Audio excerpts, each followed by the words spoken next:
کہتے ہیں مستقبل کی جنگیں پانی پر ہوں گی۔ یہ بات صادق آ رہی ہے وسطی ایشیا کے ممالک پر۔ 5 طانز پر مشتمل وسطی ایشیا ایک زرخیز خطہ ہے۔ فرغانہ جیسی سرسبز اور حسین وادیوں کی سرزمین جہاں دریاؤں کے پانی نے صدیوں سے تہذیبوں کو پروان چڑھایا ہے، لیکن آج یہاں کا پانی بن چکا ہے تنازع کی جڑ۔ آمو دریا ہو یا سیر دریا یا پھر ارال جھیل، اس خطے کے ممالک کا زیادہ تر انحصار ان کے پانی پر ہے۔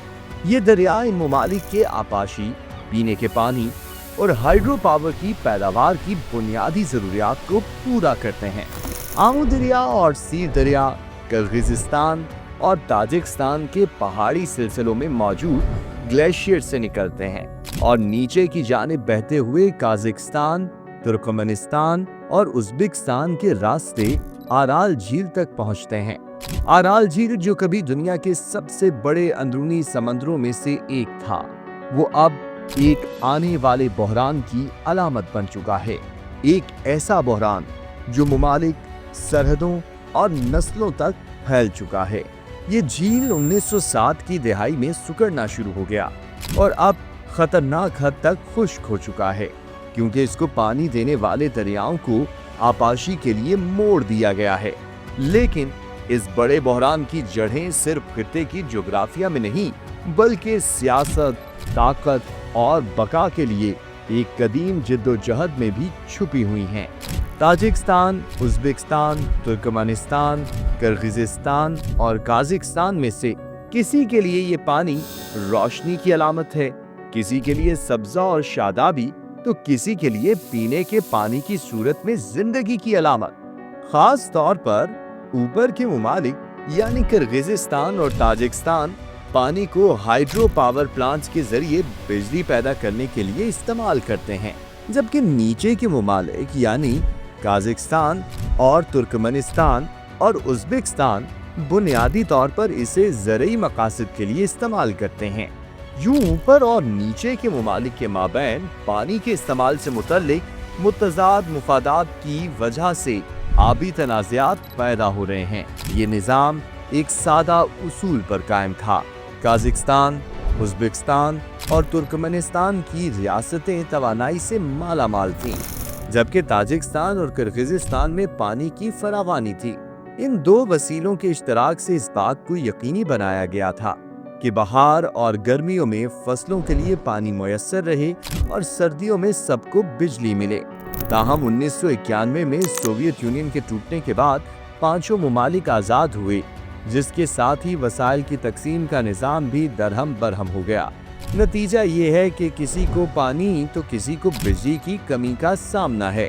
اس مسئلے کی وجہ سے متعدد بار گڑبڑ کے چھوٹے موٹے واقعات پیش آ چکے ہیں، جیسے کہ 2014 میں کرغزستان کے آکسائی گاؤں میں کرغز اور تاجک فوجوں کے درمیان جھڑپیں اور 2016 میں ازبکستان اور کرغزستان کی سرحدی جھڑپیں پانی سے ہی متعلق تھیں۔ ہم یہاں فرغانہ کی حسین اور زرخیز وادی کی مثال بھی دے سکتے ہیں، جو کرغزستان، تاجکستان اور ازبکستان پر پھیلی ہوئی ہے۔ اس وادی کا انحصار آمو دریا اور سیر دریا کے پانی پر ہے۔ یہ وادی اب خشک ہونے کے خطرے سے دوچار ہے، کیونکہ خطے میں موسمیاتی تبدیلیوں کی وجہ سے پانی کی کمی کا مسئلہ شدید تر ہوتا جا رہا ہے۔ کرغزستان، تاجکستان اور ازبکستان کی سوویت یونین سے آزاد ہونے کے بعد کے 2 اشروں میں فرغانہ وادی میں پانی کے وسائل پر تنازعات میں سینکڑوں افراد مارے جا چکے ہیں۔ یہ خطہ ابھی تک مستحکم نہیں سمجھا جاتا اور متواتر تنازعات کا سامنا کر رہا ہے۔ ماہرین آپ خبردار کر رہے ہیں کہ اس طرح کے تنازعات کسی بڑے تصادم کا پیش خیمہ بھی ثابت ہو سکتے ہیں۔ ان ممالک کے مابین پانی کی تقسیم کو لے کر ایک دوسرے سے تعاون کو بہتر بنانے کی بھی متعدد کوششیں کی گئی ہیں۔ خاص طور پر 1992 میں الماتا معاہدہ وسطی ایشیا کے پانی کے حوالے سے ممالک میں ہم آہنگی پیدا کرنے کے لیے بین الریاستی کمیشن اور دیگر 2 طرفہ اور کثیر الجہتی معاہدے وغیرہ وغیرہ۔ تاہم یہ تمام معاہدے زیادہ تر کمزور اور غیر واضح ہیں۔ जिसकी वजह से इन ममालिक के माबैन पानी के इस्तेमाल के हवाले से कवायद व ज़वाबित का खलाफ पैदा हो चुका है, जिसने पांचों ममालिक को यकतरफा तौर पर पानी तक तरजीह रसाई के लिए कोशां होने की तरगीब दी है, जो बाज़ औक़ात तशद्दुद की सूरत में भी सामने आता है। वस्ती एशिया के आबी तनाज़ात को समझने के लिए हमें चंद वजूहात को समझना ज़रूरी है। हाइड्रो पावर बामुकाबला आबपाशी। किर्गिज़स्तान और ताजिकिस्तान को अपने पहाड़ी इलाके की वजह से हाइड्रो पावर पैदा करने की सलाहियत हासिल है, ताहम इन्हें तवानाई पैदा करने के लिए पानी को ज़ख़ीरा करने की ज़रूरत पेश आती है। इसलिए तो किर्गिज़स्तान ने टोक्तो-गोल डैम बनाया है। किर्गिज़स्तान के लिए टोक्तो-गोल डैम जिंदगी की लकीर है। ये लाखों अफराद को बिजली मुहैया करता है, लेकिन इसी पानी की उज़्बेकिस्तान और काज़ाकिस्तान को अपनी फसलों के लिए ज़रूरत है।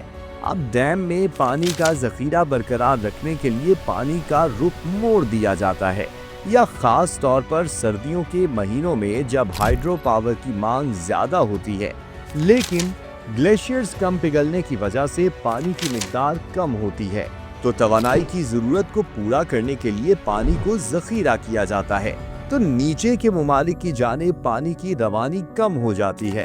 उधर उज़्बेकिस्तान, तुर्कमेनिस्तान और काज़ाकिस्तान अपनी ज़रई मईशतों, ख़ास तौर पर कपास की पैदावार के लिए आबपाशी को तरजीह देते हैं। मौसम बहार और गर्मियों के दौरान पानी के मुस्तकिल और बिला तातुल फराहमी की ज़रूरत होती है, यानी उनके लिए पानी जिंदगी है।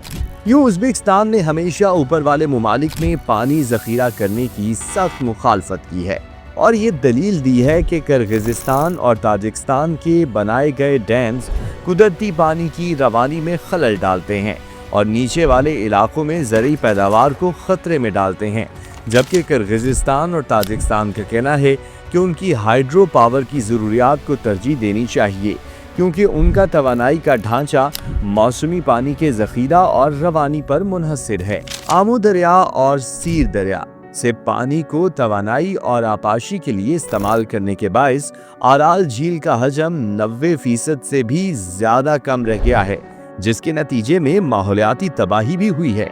झील के खुश्क होने से शदीद माहौलियाती नताइज बरामद हुए हैं, जैसे कि सहरा का बनना, जहरीली धूल का इखराज और मकामी माहीगीरी की सनत का खात्मा। आराल झील का सुकड़ना इस खित्ते में पानी के तनाज़ात से जुड़े माहौलियाती और सियासी चैलेंजेस में से एक है। मौसमियाती तब्दीलियां भी वस्ती एशिया में पानी की कमी के मसले को मज़ीद बढ़ावा दे रही हैं। दर्जे हरारत में इजाफे के बायस भी खित्ते में मौजूद ग्लेशियर्स तेज़ी से पिघल रहे हैं, जिससे दस्तयाब पानी की फराहमी मज़ीद कम हो रही है। यूँ मौसमियाती तब्दीलियों ने भी वस्ती एशियाई खित्ते में पानी से मुतल्लिक तनाज़ात को बढ़ावा देने में अहम किरदार अदा किया है। मौसमियाती तब्दीलियों के हवाले से होने वाली पेशगोइयों को अहमियत देते हुए अगर मुनासिब इक़दामात न किए गए तो इस खित्ते में पानी की कमी मज़ीद बढ़ सकती है और नतीजे के तौर पर तनाज़ात भी ख़तरनाक रुख इख्तियार कर सकते हैं। वस्ती एशिया में पानी के तनाज़े का मसला हसास और हल तलब है। अगरचे ताउन और मुकालमा जारी है, ताहम अहम चैलेंजेस बदस्तूर मौजूद हैं। ख़ास तौर पर तवानाई की पैदावार और ज़राअत की ज़रूरियात के दरमियान तवाज़ुन कायम करने की ज़रूरत है। हालिया बरसों में इलाकाई ताउन को बेहतर बनाने की कोशिशें भी की गई हैं, जिनमें मुश्तरका कंपनियों का क़याम और पानी के वसाइल के इंतज़ाम के लिए मुश्तरका फ्रेमवर्क शामिल हैं। ताहम कशीदगियाँ अब भी बरकरार हैं और वक्तन फ़वक्तन सर उठाकर सूरत हाल को गैर मुस्तहकम कर रही हैं। वस्ती एशिया के पानी के तनाज़े का हल न सिर्फ खित्ते की खुशहाली और इस्तेहकाम के लिए ज़रूरी है, बल्कि माहौलियाती पायदारी के लिए भी अहम है। ख़ास तौर पर आराल झील के सुकड़ने से पैदा होने वाले फौरी चैलेंजेस के पेश नज़र पानी के वसाइल का मौसर इंतज़ाम और ताउन वस्ती एशिया में अमन और तरक्की के लिए इंतहाई अहम है। पानी के तनाज़ात को हल करने के लिए इलाकाई ताउन और बैनुल-अक़वामी मुदाखलत की कोशिशें जारी रखने की ज़रूरत है। सिर्फ मिलजुल कर ही वस्ती एशिया के पानी की इस कीमती दौलत को महफूज बनाया जा सकता है। ताउन, मुफाहमत और इश्तराक ही वो वाहिद तरीके हो सकते हैं जिनके जरिए से इन दरियाओं को खुश्क होने से बचाया जा सकता है। वस्ती एशिया के दरिया सदियों की तब्दीली के गवाह हैं। क्या ये खित्ते को बरकरार रखने का जरिया बने रहेंगे या इसकी तबाही का सबब बनेंगे? इसका जवाब उनके हाथों में है जो इनकी रवानी को काबू करते हैं। पानी का मुस्तकबिल वस्ती एशिया का मुस्तकबिल है।